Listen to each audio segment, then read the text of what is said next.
But first, we have Gabrielle Sigrist, and she is discussing digesting grief, a bio-psycho philosophical yoga therapy framework for bereavement.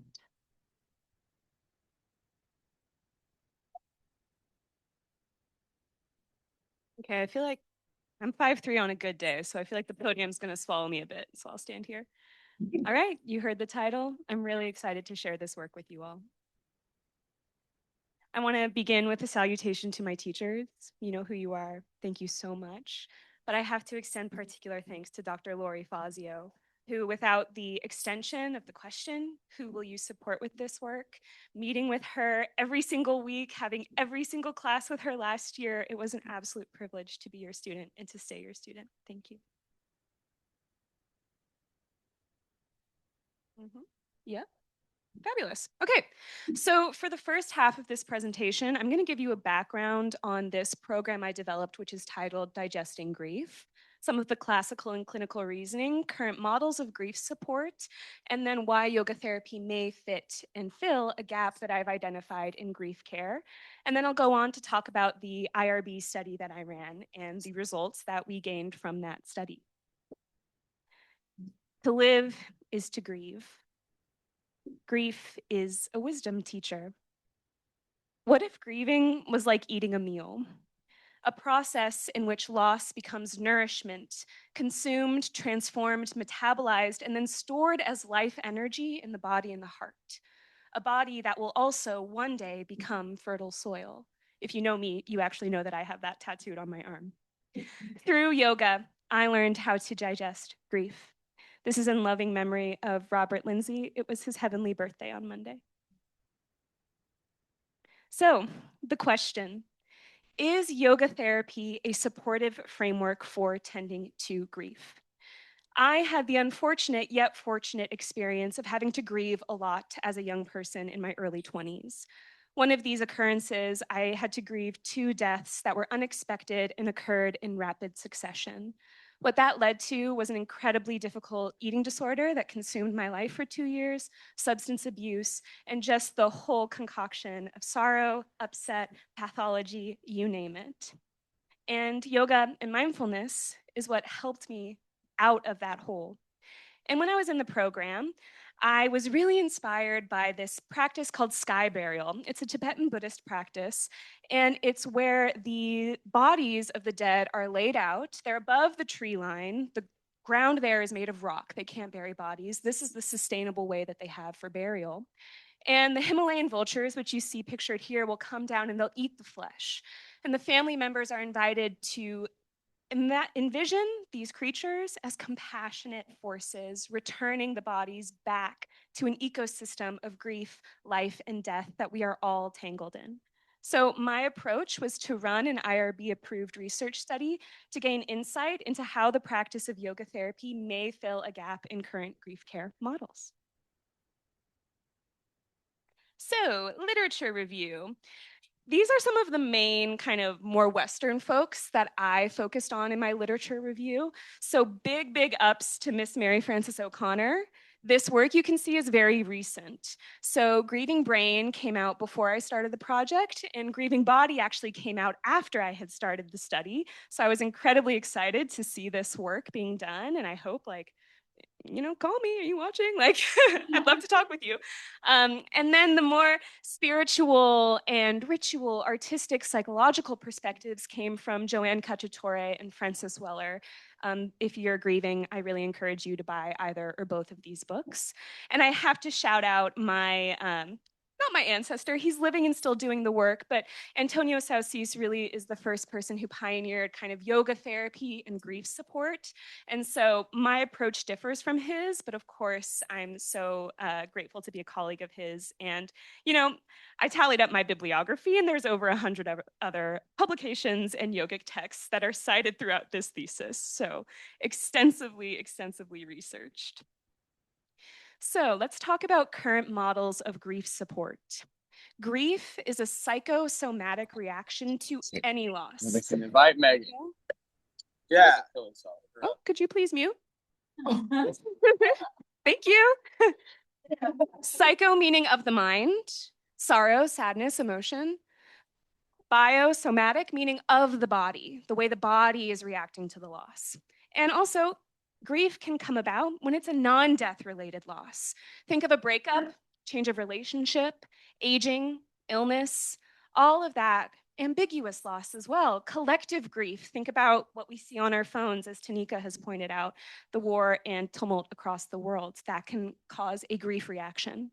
So your whole self grieves. Your breath is impacted, your mind, and your body. None of it is isolated, and it's all feeding into each other. So it's unique for every person. I don't think one dogmatic model of grief support is going to work for every person. I think as many people as there are in the world, that's however many ways there are to grieve. And I want to take your attention now to this image, this beautiful painting, Woman at a Wake, because this is the chief postural complaint that comes with grief, so much so that we now call it the widow or the dowager's hump. It's this thoracic kyphosis, this forward head posture, and you can, like, if any of you want to take this posture and feel how this makes you feel heavy, collapsed, restricted, and there's also this sense of protection, trying to protect yourself from harm. So, my kind of frustration with current models of grief care is twofold. They isolate the symptoms. So, something that's encountered in your mind, let's say you're ruminating a lot, and then you're also going to your primary care doc because you're having IBS symptoms. Your two care providers in those arenas are not talking with each other. And so, there's this fracturing of maybe seeing how the grief experience could be connecting or uniting those two things. And that was actually my personal experience.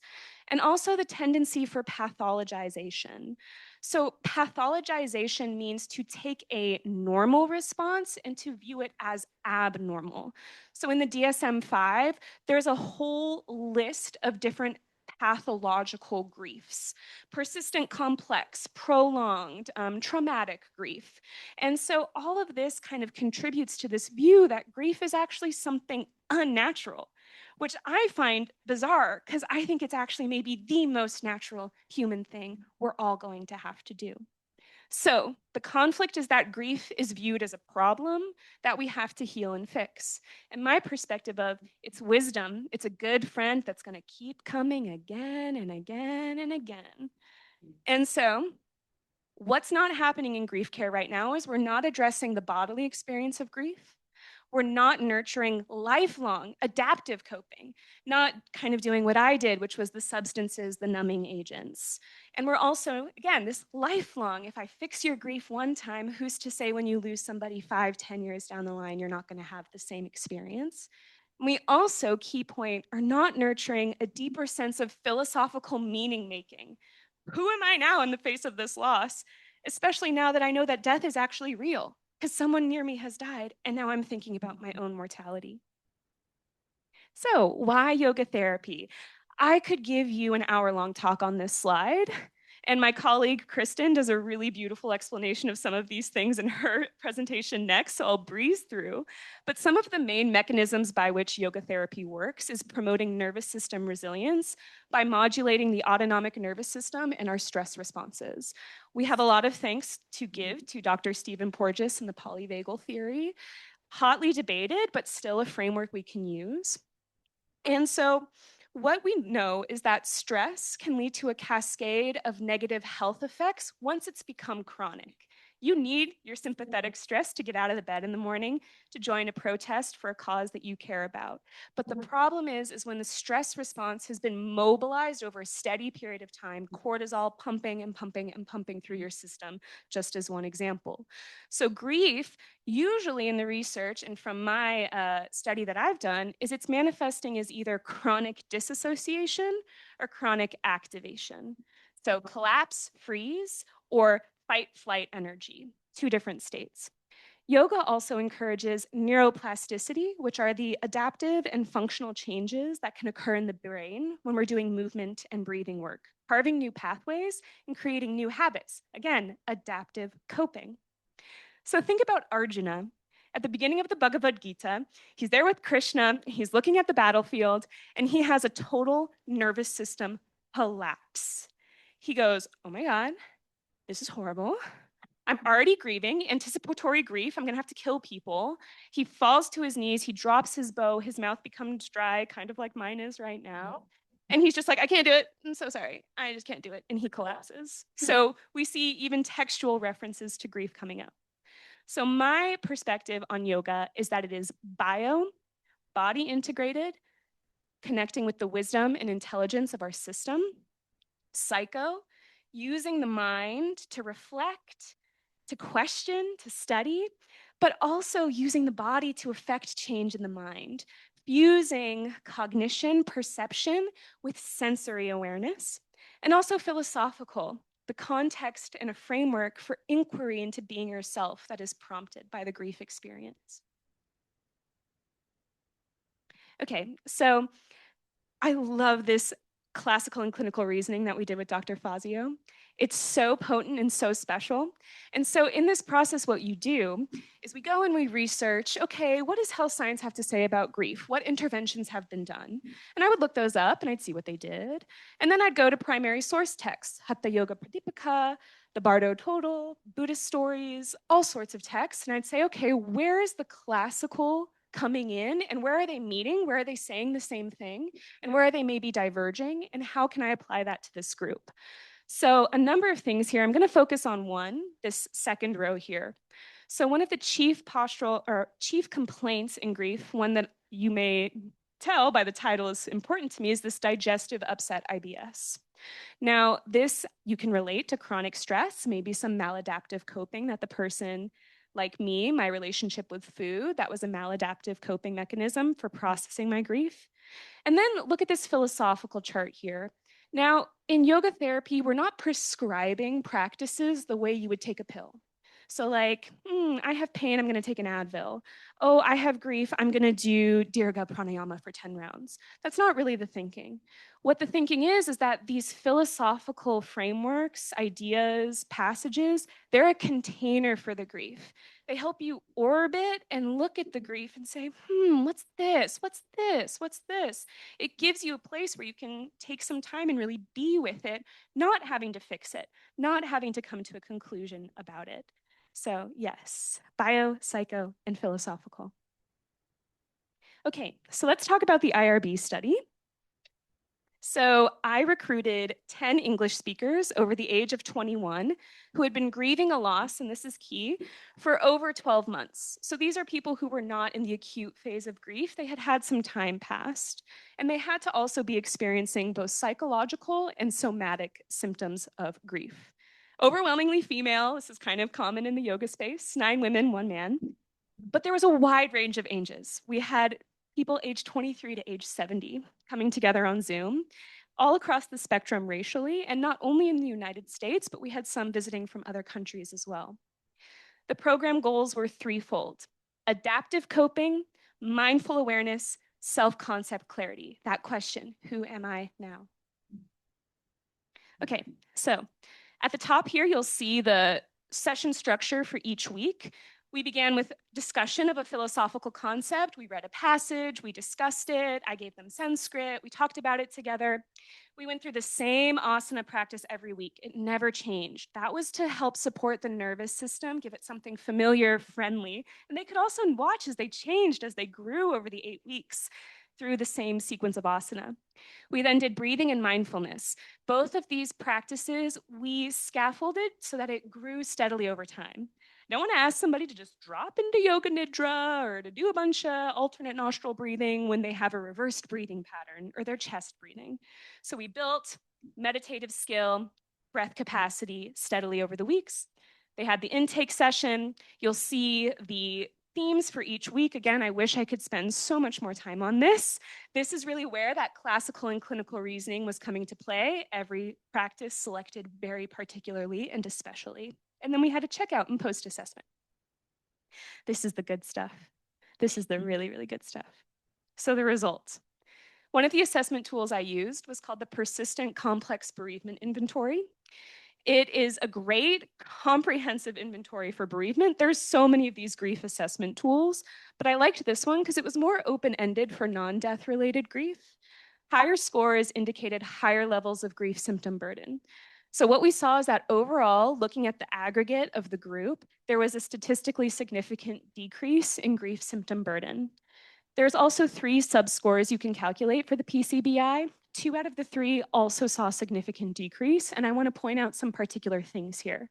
Yearning, that's like a disconnect with the reality, right? A hoping for the future or a desire from the past. And so we saw people having more skill to meet that experience. And then, really important to me is this reactive distress, because mindfulness teaches us response rather than react. And disbelief and numbness, that's nervous system disassociation. Maladaptive self appraisals, that's low self concept clarity. And avoidance, that's a lack of awareness, a lack of mindfulness. So we saw that all of that decreased, which was really exciting. Okay, so the next thing that we used as an assessment tool was participants rated their grief intensity out of 10 and their ability to cope with grief out of 10. This I used from Dr. Joanne Cacciatore. And what we don't care about seeing is the grief intensity drop. I don't know if I want to see that go down. I don't think I can do that in 8 weeks. But I hope to see your grief coping rising to meet. So we see that happening here with G. We see it happening with C, but we also see grief intensity going down. This is the story of 6 out of the 10 participants. I is unique. I was not able to attend every session, and I could not certify they watched the recordings. They had the opposite experience. Intensity went up, coping went down. Maybe with the scaffolding of the community and the group, we would have seen them join the rest of the group with the trend. And I want to talk about A for a second here. A experienced a loss during the program, in addition to coming to the program grieving multiple losses. So their intensity didn't go down. Interesting though, it also didn't go up. And now we also see their coping rising to meet their experience. Okay, these are themes that we gathered from narrative data. They had an open-ended space to answer the question, when I think about the grief I'm experiencing, I feel. Loss, sad, stuck, guilty, angry, sad, confused, familiar, unfamiliar. People don't really know what's going on with their grief, right? What we see next, okay, yeah, the loss and sadness is still there at the end of the program, but we see it pairing with gratitude for the grief and techniques to change and focus, ability to regulate with their emotions, to be present with the loss. Now, post-program feedback. Of course, I love that they felt supported by the instructor, but I think it's important to note that it is compassionate, non-judgmental support that these people do need. Clicking is sticking. Okay, there we go. Okay, so now what you see is that all the aspects of yoga highly represented here. Movement, posture, meditation, breathing, philosophy. This really points to all of the mechanisms of yoga being really key to cause change, not prioritizing one over the other, but including them in equal amount. But it is interesting to note that movement and posture was one of the top things. And again, it's because we're not addressing grief as it affects the body. And then lastly, having community was really significant for this population, knowing that they were going to be with other grievers and they didn't have to explain themselves. So, conclusion and next steps. In this small sample population, a weekly yoga practice, which included philosophy, breath, movement, and meditation, supported the development of adaptive coping skills and an overall decrease in grief symptom burden. So this is my action item. This is what I'm doing with all this. I'm trying to bring yoga to the grievers, bring yoga to existing grief support spaces as an adjunct therapeutic practice for bereavement. It combines what your primary care doc is saying with what your mental health therapist is saying, and it gives you a space to practice what is the intersection between those two things. I'm really excited that I'm currently in talks with a memorial ground and mortuary in South Orange County who's interested in bringing the program to potentially 13 of their locations, which is just a total dream. And thank you. Thank you. So lastly, I want to conclude with the fact that these were real people. They were participant A, I, whatever. They were grieving real losses. And it was I'm going to get emotional.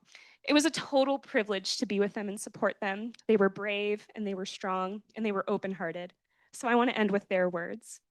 I don't own grief. It's shared. It's life. I feel much safer in my body. I can handle my feelings as they come and go with awareness and appreciation.